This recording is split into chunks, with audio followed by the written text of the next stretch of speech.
Welcome back, everybody. So as usual, I've got all my parts laid out for what I'm going to be doing today, which is assembling the steering linkage for the 442.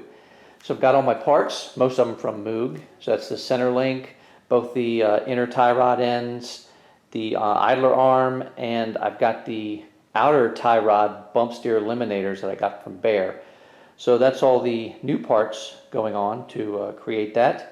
And I've got the old junky one that came off of the car, all the old parts. And I kept this just to show you this specific thing. So when I took this off, I mean, the car, I drove it, it was fine, it steered well. There weren't any issues, weren't any wear on the tire. So I'm using the steering linkage as a guide to where to assemble the new one so that it's as close as I can get before I get it to an alignment shop or align it myself so that it's not completely wonky. So come down here. What I'm going to do is I'm going to measure from the center point of the inner tie rod all the way through to the center point of the outer tie rod. Now this is going to give me the only measurement I really need right now, which is going to be the inner outer for both ends.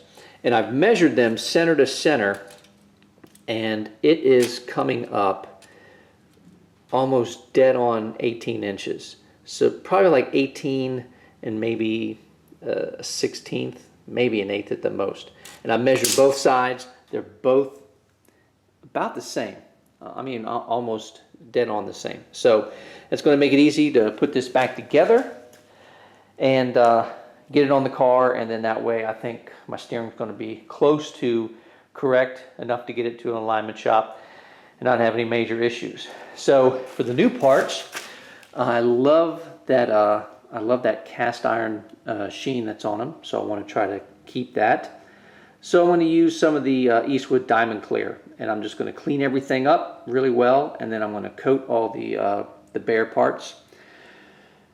And then all it takes is putting it together. And I think while I'm doing it, I may put the front sway bar on. So let's see how that goes.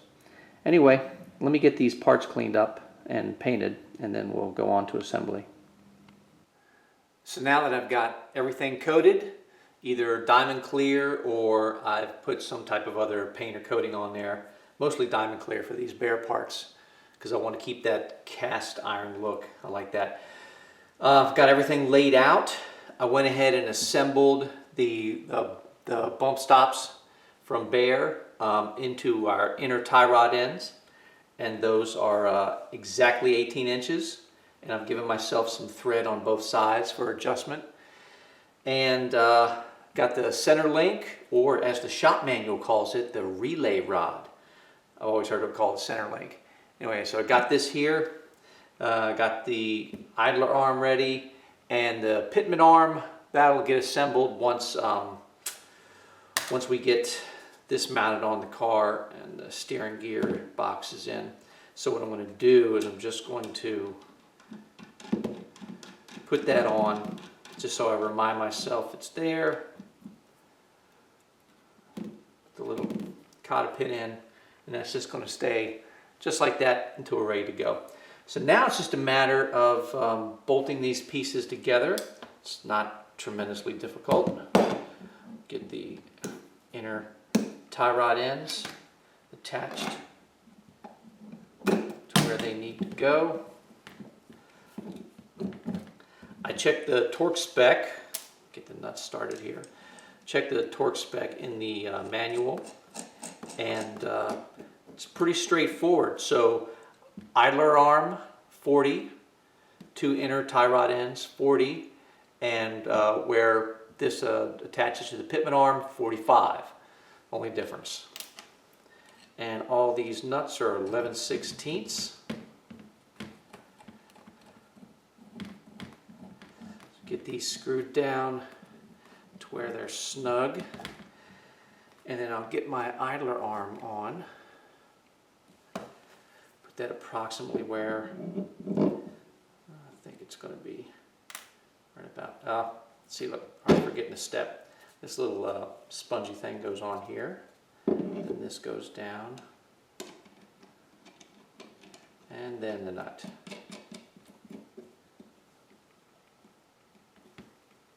Okay, since everything is assembled, take out the torque wrench, rotate that up, 40 foot-pounds, 11/16 socket. The idler arm, I'm going to wait until I actually have it bolted to the frame and everything else kind of bolted in. It's going to give me a little bit more leverage to put this on. I don't want to put this in the vise and mar it up. I just got everything clear coated. I don't want to do that. So once I have this thing bolted to the frame with these two 18mm bolts that go through the frame and hold that in, once all that's in place, it'll be easy to just snap that down. So I'm just going to do the inner tie rod ends, and then this will go over and get bolted to the car.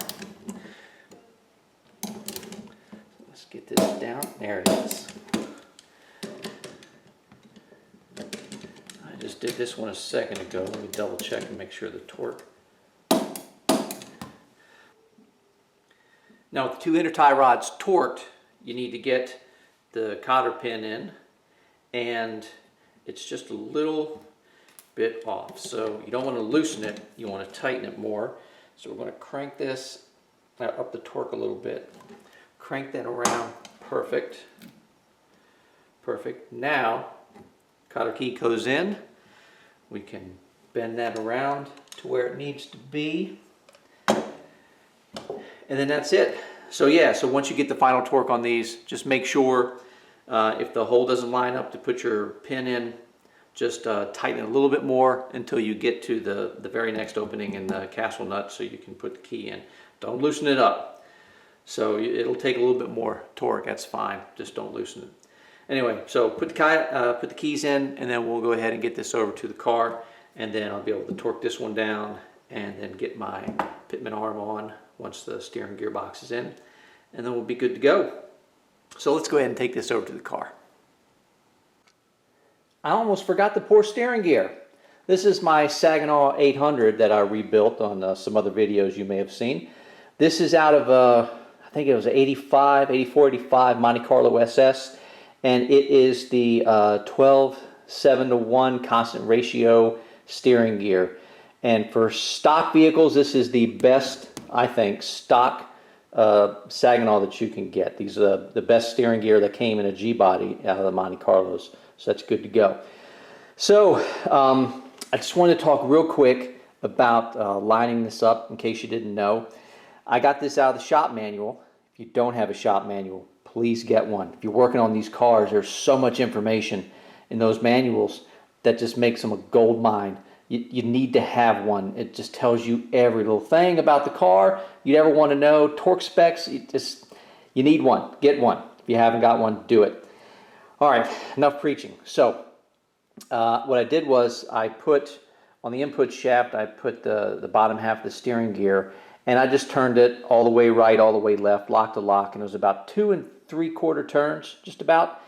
So I knew 1 1/4 would get me close to where I needed to be, so I went all the way right, turned it back left 1 1/4, and then kind of tried to estimate a little bit exactly where center would be. Well, when I look in the manual, it tells you right off the bat there's a flat spot on this input that the bottom of the steering shaft can only go on one way. I guess that way it can't spin either if the splines get worn. So that flat spot by the manual says it has to be completely parallel with this side cover. So side cover, flat spot, completely parallel. Then we know, I know, I'm halfway through the travel, which means it's dead center of where it needs to be. Second thing that tells you to look for, let me see if I can show you this.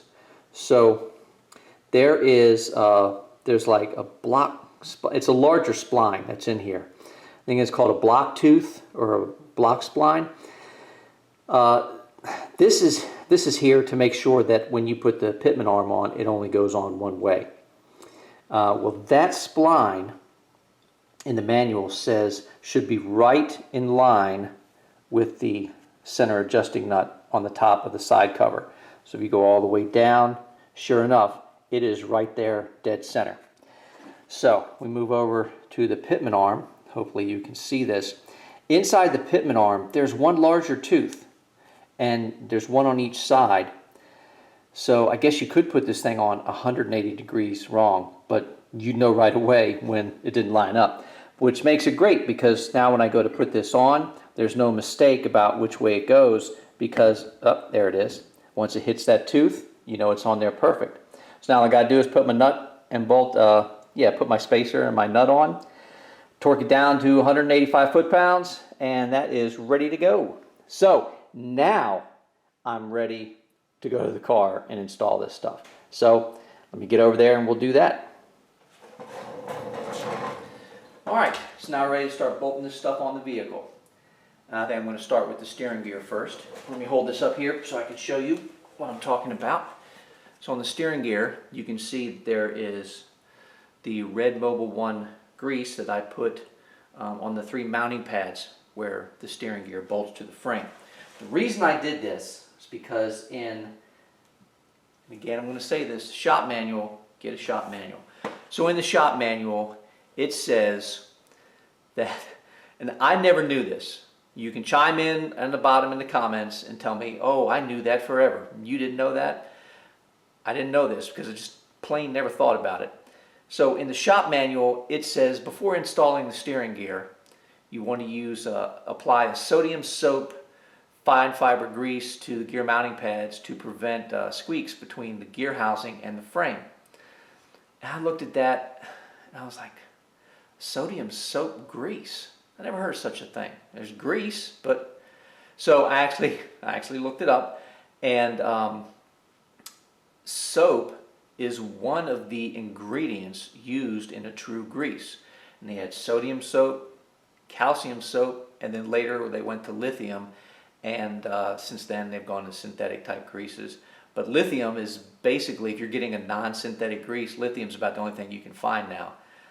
So they don't even make sodium soap grease. And if they do, it's for specialty equipment that it's just not readily available. So I figure, I'm just going to use my synthetic grease and it should be fine. All it's there to do is prevent squeaks between the frame and the gear housing. So what does it matter? But there you go. If you didn't know it, now you do. I didn't know it. I never even cared to know what was in grease. So apparently it's a lubricant, and it's mixed with the soap to thicken it up and make it into a paste. I never knew that. Anyway, so let's go back and we're going to get this bolted on. I've already got the bolts started. So let me see if I can hold this thing in place here.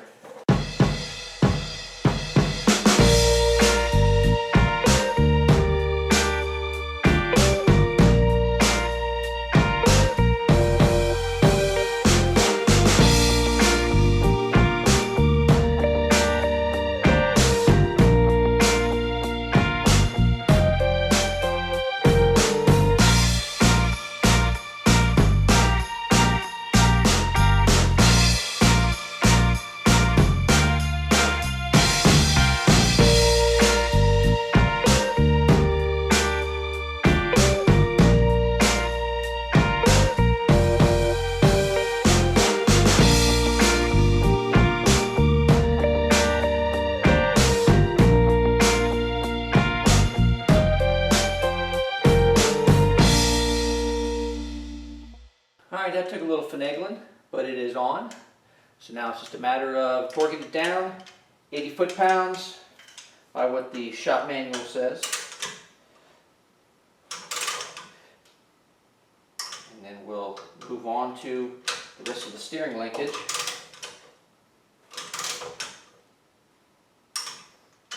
Just trying to snug these down evenly. There we go. That's 1, 2,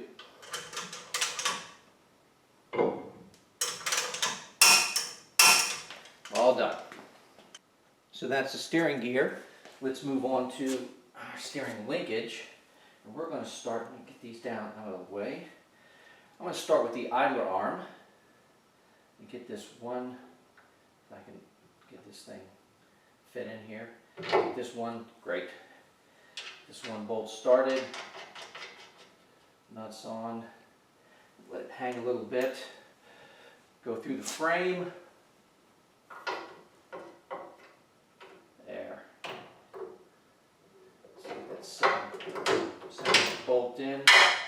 Good.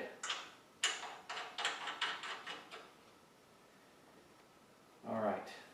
So those are hung in position where they need to be. So let's go over here. Center link, excuse me, up into the pitman arm.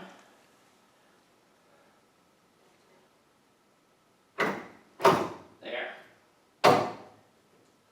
It's up in there.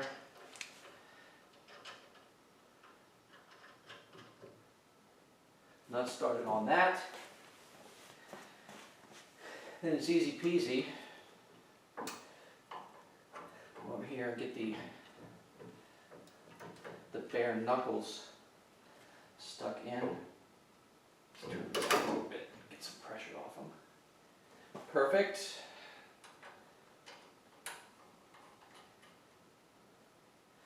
Thread that nut down, then just come around. Do the same thing on this side.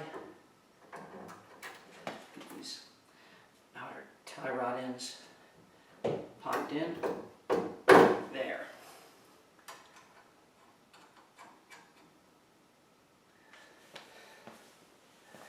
All right. Well, I'm not going to bore you with tightening bolts anymore. You saw me torque the other one. So it's easy. I mean, all this stuff is just nuts and bolts, bolting pieces of metal together and putting it on the car. It's no big deal. So 2 bolts to the idler arm inside the frame. Those are both 60 foot-pound. Then you've got, I've got to torque this one down, the one for the idler arm, to the center link. These 3, 40, 40, 40, 45 on the pitman arm. Bear recommends 45 on the 2 tie rod ends, and then 80 foot-pounds on the steering gear. And it's all together. Nice. So let's move on. I still got the sway bar, so let me grab that. The front sway bar, like the rear, is from UMI. The rear sway bar is 1 inch, and the front sway bar, this is 1 1/4. And in case you didn't know this trick, it's not really a trick, it's just fact. If you're going to a junkyard, or a salvage yard as they call it, and you're looking for, let's say, a 1 inch sway bar or 1 1/4 sway bar, take the appropriate size open end wrench with you. This is going to fit exactly, just fits over the bar that you're looking for. So if you're looking for a 1 inch bar, take a 1 inch wrench with you. That way there's no guessing. If it fits, that's what it is. If it doesn't fit or if it's too big, you know you got the wrong size. Anyway, okay, so moving on. The UMI sway bar, beautiful piece, just like the rear. Black coated, it's perfect. Now what they did do was all the bushings that come with the sway bar were these red bushings, and I just don't want the color underneath the vehicle. The rest of the vehicle it's all different metallic tones. I just didn't want any color in there. I mean, just because I'm anal retentive like that. So I ordered a set of the same style black bushings. That way when I put it in, it's kind of a very subdued color, just what I like. Same thing for the front bushings. So you take these apart, they're cut on one side, obviously, so you can fit it over the bar. So it goes on the bar. Trying to do this one-handed. Goes on the bar, snaps into place, and then you just put the shell over top of it, bolt it down. So let me get this in place, and we'll start bolting things together. I've taken the liberty of hanging the bar on the bottom of the frame. Did I mention that it's solid? It's a little heavy, and it's a long bar, kind of awkward. Anyway, so it's bolted up. So what we need to do now is we're going to take the rod that comes with the kit for the sway bar, and you'll notice that it has these grommets. So there's a mounting pad on the lower control arm. So these 2 bushings go in, and the mounting arm goes in the middle, and these 2 squish it together. Same thing at the top for the sway bar.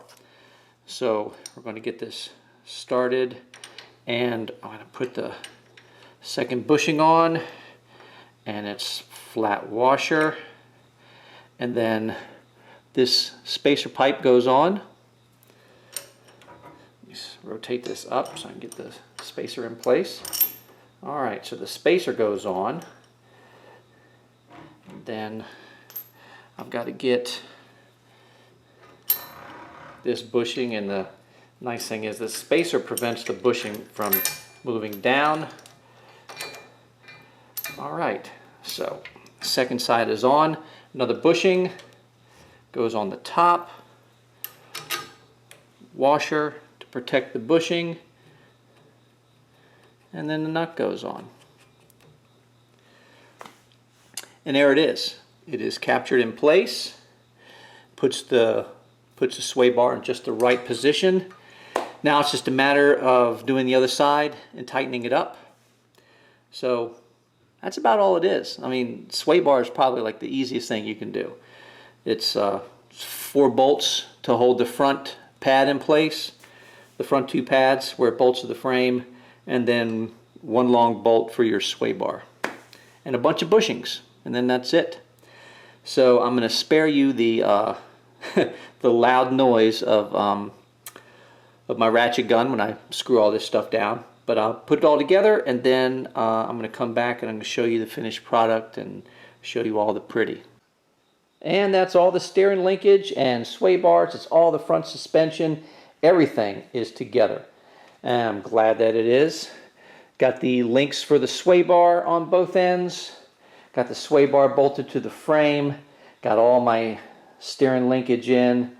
And I got my steering gear. So I tell you what, I just absolutely love the look and the contrast between the black frame and then all the cast iron, just the look. I love the mechanical, just the raw look of metal. So yeah, so for me, this is exactly what I want. I don't need everything prettied up and painted. So again, just to recover my steps. All the cast iron for the steering linkage, that was Eastwood Diamond Clear. And move over to the steering gear. This was Eastwood Spray Gray. I find this to be one of the closest paints that you can get to kind of mimic cast iron. It dries to not quite flat, but not really semi-gloss either, but it's a good sheen to it. Love it. Love it. Really looks the part. And then for the side cover and then the front cover plate, I used the cast coat aluminum from Duplicolor. Same stuff that I used for the rear center section on the 9-inch. So anyway, that is everything bolted in. Love it, love it. So that's it for now. Next time when I come back, I think wheels are going on and it's going to land on Mother Earth, and it hasn't been down on the ground in a while. So I'm looking forward to that. So anyway, that's all I got for now. Hope you're enjoying this build as much as I am. All right, I will see you guys later.